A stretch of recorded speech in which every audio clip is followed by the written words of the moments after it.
Mayflower বা blood lily. ৩ বছর আগে এই গাছটির চারা রোপণ করেছিলাম।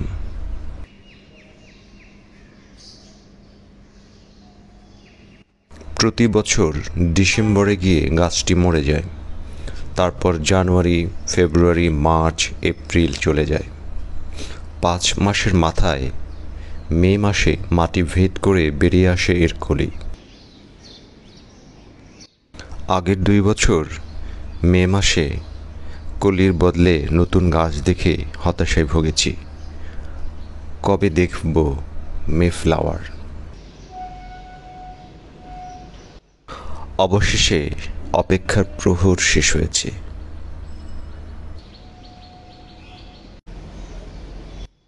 কতটা নান্দনিক, কতটা আকর্ষণীয় এর সৌন্দর্য!